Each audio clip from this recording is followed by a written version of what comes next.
Let's talk about whistleblowers. Fun. I'm going to do my best because whistleblowers are a vital part of any society. These are people who come across potentially criminal activity and report it to the authorities. They blow the whistle. They provide information to state law enforcement agencies that the state didn't have, which the state can then use to fight crime. So it is crucial that the government provides whistleblowers with security and support so potential whistleblowers know that they will be looked after if they report on corruption and other criminality. Some countries go to great lengths to encourage whistleblowing. The United States actually has a whistleblower reward scheme where whistleblowers can sometimes make a ton of money from whistleblowing. In fact, last year, the United States government paid out $279 million to a whistleblower, which is the most that has ever been paid out. $279 million, by the way, not rands. That could probably buy you a one-bedroom apartment in Cape Town. Probably. It's a lot of money. The money can get so big in the US in certain cases because whistleblowers get a percentage of the money recovered from nefarious activities that the whistleblower reported on. In the last few years, there has been a strong debate in South Africa about whether we should create a similar kind of whistleblower reward scheme here in this country. It seems like an obviously good idea. Humans respond well to monetary rewards, and we give humans money for stupid things all the time, like swimming through blood on Ripley's Believe It or Not, or contracting STDs on Love Island, or pretending to like Tropica on Tropica Island of Treasure. We do it all the time. Why not reward people who bravely report on criminality and actually do good for society?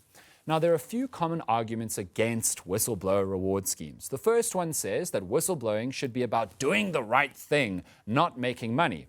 The idea is those that speak out should do so out of an unblemished sense of righteousness and civic activity, not because they might profit from it. This argument is sillier than betting on Bafana Bafana to win a soccer match when Ron Williams is not in goal. You're going to lose. The point of whistleblowing is to get the information. It doesn't matter what reason the whistleblower has to give the information. The information is the same. That's why people offer money for information on missing dogs or cats or birds. If someone returns your dog, you're not going to care whether they brought back the dog for the right reasons or the small reward. What matters is you got your pug back.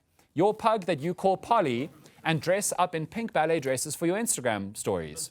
Your pug that is slowly dying and in perpetual pain from a century of human-engineered inbreeding that has left Polly asthmatic, unable to run, one sudden movement away from a broken hip, and also, Polly is depressed, guys. Pugs as a breed suffer something called inbreeding depression. We have inbred them so much that they are permanently depressed, and that can cause epilepsy and a specific pug-related disease called pug-dog encephalitis, which causes seizures, ataxia, abnormal gait, inability to walk, and blindness. Leave Polly alone. She's been through enough. She hates wearing that dog ballet dress. It doesn't even go with her eyes, which I should remind you are going blind. If you want to do right by pugs, make them meet other dog breeds. Genetic diversity is the only way to save pugs from eternal suffering. Hashtag justice for Polly. Another argument against whistleblower reward schemes is that maybe it would lead to bad tip-offs. Maybe if there is money on the line, people will try their luck with unserious, insubstantial claims. But research has shown that this simply does not happen. The thing about whistleblowing is your evidence needs to be substantial for you to get the reward. Insubstantial claims won't work. But there's another argument against whistleblower reward schemes for South Africa specifically that has grabbed my attention, at least for South Africa right now. The argument goes that whistleblower reward schemes are pointless if you, as the state, cannot guarantee the whistleblower's safety. No one is going to be persuaded by money if they don't think the government can protect them from revenge attacks. And our government is really not good at looking after our whistleblowers. The most infamous story was of Babita Deokaran, who reported on corruption in the Gauteng Department of Health. And she was killed one morning in 2021 after dropping her daughter off at school. Deokaran was a key witness in the state's investigation, and the state failed to keep her safe from people who wanted her dead. And just last Friday, at that Combating Corruption Summit, I met Johanna Pena. She and her husband, Marumo Eric Pena, exposed corruption at the Department of Home Affairs. And then, one day, Marumo was killed when a hail of bullets hit his car. Johanna was supposed to be in the car at the time, but had errands to run that morning, and so she had a lucky escape. But ever since then, for years, Johanna has been living in hiding. She needs security to move around. Her kids need security just to go to the mall. The state failed to keep her husband safe, and now she lives with all of the heartache and fear. These assassinations make other potential whistleblowers fearful of speaking up. Our law enforcement needs to do better at protecting whistleblowers before we consider providing monetary rewards. That's the argument. Now, I disagree with that. I think that we need to do both, actually. We need to protect whistleblowers better and incentivize them with monetary rewards. And that's because at this same Combating Corruption Summit, I heard from other whistleblowers who have not been in danger of losing their lives, but they've lost everything else because they blew the whistle. Here's the thing. Blowing the whistle is an incredibly traumatic experience. You know that blowing the whistle will cause you intense anxiety, fear, and jeopardy.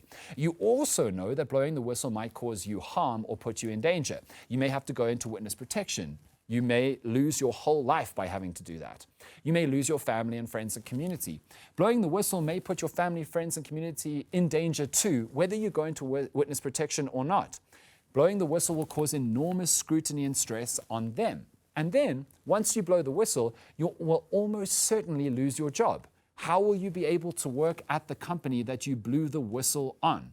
And this is something that many people don't realize about whistleblowing. You may become unemployable, damaged goods. Even if you are highly skilled, you may struggle to find work again because the industry sees you as a troublemaker who may bring problems to their companies. Businesses may not want to mess up their relations with the company that you blew the whistle on. And because of that, many whistleblowers fall into long-term unemployment. And then, when you're long-term unemployed, it's very hard to get loans or deals from banks when you've got a massive gap in your earnings because of losing your job or leaving it, even though you did it for the right reason by reporting criminal behavior. And so, because of all of this, many whistleblowers end up falling into poverty. And so, actually, the state needs to do better at keeping whistleblowers physically safe, but the state also needs to protect whistleblowers' financial futures. So potential whistleblowers know that no matter what happens, they will be fine. They will have money and livable lives after they've blown the whistle. And a great way to do that is through a monetary rewards scheme. I hope such a scheme comes to South Africa soon.